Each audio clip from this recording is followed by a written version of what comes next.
Hello everybody, back here again for a vlog a day, and today is Monday the 29th, and today was a lovely, beautiful day to be alive. Got this morning kind of early, got up in that weird time frame of I woke up like 6:05, whatever it was, and didn't feel like getting up quite yet, so went ahead and laid around in bed for a little bit. Went to get up, so I had a dog coming at 7 or a little before 7, supposed to be here, so I was like, no big deal. And that 6:05 range puts me in that weird gap of I don't want to be in the hot tub and they show up because my wife's still in bed. I won't be able to get the dog, and I don't want to meet them at the door in a towel kind of thing. So thought, well, I'll push it back a little bit. So I hung around in bed for a little while, cuddled with my wife for a bit. She finally got up, got a couple things done, nothing real major, just kind of hanging around the house, getting a few things here and there taken care of, and then proceeded to get closer to 7, and she's up moving around. I'm like, oh, okay, the dog will be here anytime. Nothing. And then I finally reached out and I'm like, hey, you still dropping the dog off? So it's like, yeah, it's gonna be like 7:45. I'm like, what the fuck? If I hadn't known that, I would have gotten in the damn hot tub. So sucks. So what happens when you talk to the husband and not the wife, and the wife's one actually dropped him off and don't know the actual schedules and whatnot. So it is what it is. I finally got here, dropped the dog off. Dog went fine. The dog has been here before. The dog is a really good dog and wants to be great, but has some issues of just lashes out of nowhere while playing and stuff. And I got a doodle who's crazy high energy, same as this dog, so they should be fine, should be playing. And for the most part, they got along pretty well. And then she was all like just standoffish, and the doodle kept trying to play with her, and took him over across the street to get some work done in the new house. And they were running around there as I was doing work on the house and sanding walls and doing some leftover painting, just work that has to be done in the house. So I went ahead, I was like, okay, we're good. Everything there is fine, no big deal. Went ahead, said the hell with it. And they were out in the backyard playing, and the new one, the Zoe, decided to lash out and just got really super aggressive towards the doodle. And I yelled at her, and she was like, oh, I'm sorry, no big deal. So I brought him in the house there, let's say, to play, kind of let him calm back down a little bit.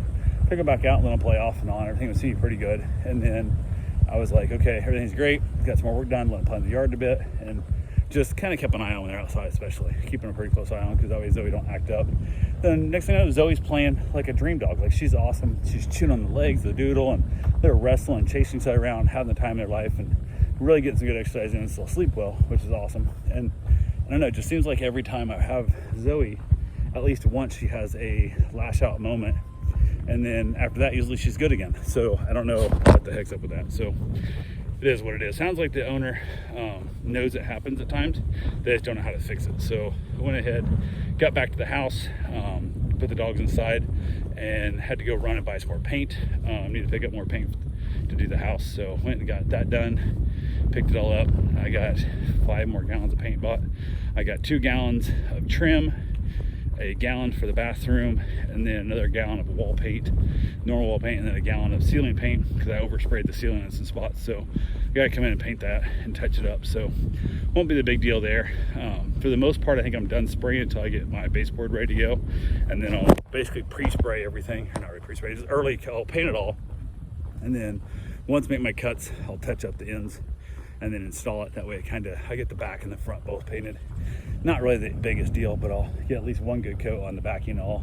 That way if it does pull away from the wall, you'll still see the trim color behind it. It won't be a big deal there, but I want to get it all pre-cut, or I want to get it all painted before I cut it all, and that way it's just done. It's just easier to paint giant long strips, but I go buy baseboard. But I gotta get the floor down first, that's the most important. So I went ahead, got that taken care of, got back from picking the paint up, everything went good there, bought another roller, a couple of items I needed, and then basically got back to the house, hung with the dogs for a while, had a meet and greet that we tried to schedule multiple different times to keep pushing it back. 2 little dogs, and they have them listed on the thing and stuff and whatnot. I get there, and one's got separation anxiety, yada yada, and all the crap. And when she first gets here, she basically says that she usually puts them in diapers when she goes anywhere, because they tend to pee on other dog smells and stuff and whatnot. I'm like, okay, so I was washing them and had them pee outside before they came in, but should be all right, no big deal. And sure enough, we're meeting and greeting and doing the whole thing, and I met the one dog just whines, even with the owner right there. The dog's just like crying, whining if you're not petting it. And so I'm already not really wanting to watch those dogs. Plus, not watching dogs that gotta have diapers on like that. I definitely do not get paid enough for that crap. So went ahead, said to hell with it, and then as we brought Bruce out, Bruce got along with the dogs fine. The dogs were a little bit obsessive over Bruce, but not really aggressive, just could not leave him alone. It's a whole thing of like, what the hell. So next thing you know, Bruce up on the love seat next to the owner and just chilling out. Lady's head in her lap and they're just having a good time. Everything's good there. But hey, found myself some money. Makes me a pro runner. But or sponsored runner, I guess you'd say. So went ahead, and as we were talking, she asked how much I charged, and I told her, and she's like, and I said per dog, and she goes, oh, that's per dog? And I'm like, yes, that was just per night. I'm like, it is per night, but it's per dog. Like, what, you think if you have like 8 dogs, it's still one price? It's one dog per price. Clearly posted on the website. He says, oh, I don't know, my husband would spend that. I don't know, it's just a lot of money and blah, blah, blah. And I'm like, it's clearly stated. It states right on the website before you even book the meet and greet and stuff, it shows you exactly what it's going to cost you. So I don't know if she was like hoping I was like, oh look, they're little, I'll take it. I'm like, you want me to do twice the work for the money, or take half the money for the work, when I have dogs in diapers? One dog has not shut up yet, like literally cry whining this whole damn time. So already at this point, I'm not sure I want your dogs to begin with at full price, let alone especially not half price. So I was like, okay, you can go now then, goodbye.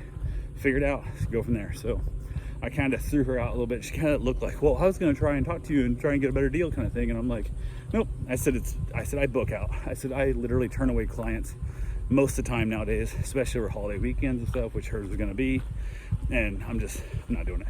I'm definitely not turning away their clients that for a new client that has a pain in the ass dog, and not going to happen. So went ahead, kind of shoot her out of there as quick as I could, which also kind of sucks. I had another dog that was coming, getting picked up. So I was like, okay, cool, no big deal. Kind of got it all figured around. They came and picked up Zoe. That went well, which the phones around here have been screwing up here lately, so I've been having trouble reaching everybody. So she actually pulled over on the side of the road knowing I had a meet and greet coming that didn't want to interrupt that meet and greet. So I basically got the text following, and then she shows up, picks up Zoe. We're chatting a little bit, and my phone kicks off 3 more messages from her. And I was like, holy crap, this is ridiculous. So the cell data around here has really been screwing up. I'm not sure what's up with Verizon cell phones, but it has been a giant pain in the butt. So, but we got it figured out. It's all good to go. Zoe went home. We talked quite a bit about Zoe's reaction, how she had the momentary crappy behavior, and then I told her about a dog trainer she might want to try over in the Orlando area to see if they want to check the pricing and stuff, see if you can maybe help with that, because I don't have Zoe enough to really do that, and that's not really quite my forte, but we'll see. I told her also might look into getting like a shock collar on her with the vibrate and the sound and then the shock if have to be. And she was open to that. She wants me to watch the dog again on Thursday because they're having work done at the house, and her husband's recently had surgery, so they've been doing that. They're getting new flooring put in, and it's been 3 months, I think now. It's been a ridiculous amount of time. So the guy's finally able to come and do some stuff, so they want to get the dog out of the way, because Zoe wants to be in your butt all the time. She wants to follow around. She's such a good dog. She wants to be around people constantly. But when you're trying to, set tile, you can't have a dog run around in there, tracking tile set all over the house and everything else. So definitely makes sense to bring the dog to me. It's worth $30. So went ahead and got that dog gone. And then I went for my run, got back, got my shower, was eating some dinner, and then they came and picked up the Doodle. Came and got him and talked to her for a little bit. She went out the Keys. I guess they went lobstering and stuff, had themselves a real good time, so that was good. Got that whole thing done and figured out. From there, finished watching some NCIS, and then headed outside. Actually went back across the street, showed the house to my wife what all got done today and whatnot, all the good fun stuff there. Did not point out the new colors of paint because I don't want her to know that I'm painting the bathroom a different color, so she doesn't realize the bathroom's going to be a different color. And if I like the color of it in the bathroom, it's also going to be the same color as our accent wall, because she still hasn't given me a color for the accent wall yet, so it'll be kind of a surprise. And if she hates it, I'll paint over it, not the end of the world. So not that big a deal. I still got to patch the drywall in there.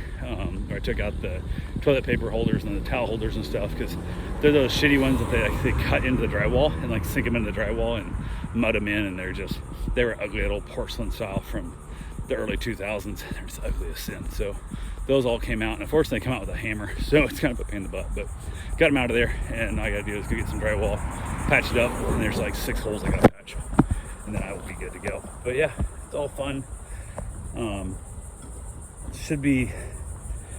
There's no reason unless something majorly goes wrong, no reason won't be in there by the end of the month, next month, not this month, but yeah, should be in there. And then I have to do some work to my house before my father-in-law moves in there, and that should take me, I'm guessing, probably 2 weeks. I'm not doing that much to it. I'll give it a coat of paint and everything, and I might put in new flooring. I haven't decided yet. Depends on whether or not he's gonna have cats, because he's gonna have cats probably leaving the flooring down, because the last house he ruined the flooring in, and because the cats just pissed everywhere. They're not well trained, and he wasn't keeping the litter box clean, so he was bringing in feral cats, and just they were making a mess of everything. So I'm definitely not putting in, you know, $10,000 worth of flooring to have his cats ruin them right away. So it is what it is there. But yeah, hopefully less than 4 weeks away, I'll be moved over and all that good fun stuff, which I'm not looking forward to. It's one of those things, the move really kind of sucks because it's in that weird range of I'm moving literally right across the street. So part of you thinks, well, just carry the box across the street, but that's an extra, you know, 5-10 miles a day you're walking back and forth. So it'll probably get stuck in the truck. I probably won't like push away the front of the bed of the truck, so I have to climb up in there and get it. But I'll just put stuff on the tailgate, just kind of load in a couple loads, back it over there, you know, unload it, and then repeat over and over again. So, but nice thing about it is we have no rush to get out, so not a big hurry. But anyway, that's all I got for right now. I will talk to you guys tomorrow. Have yourself a safe, wonderful day. Thanks for watching.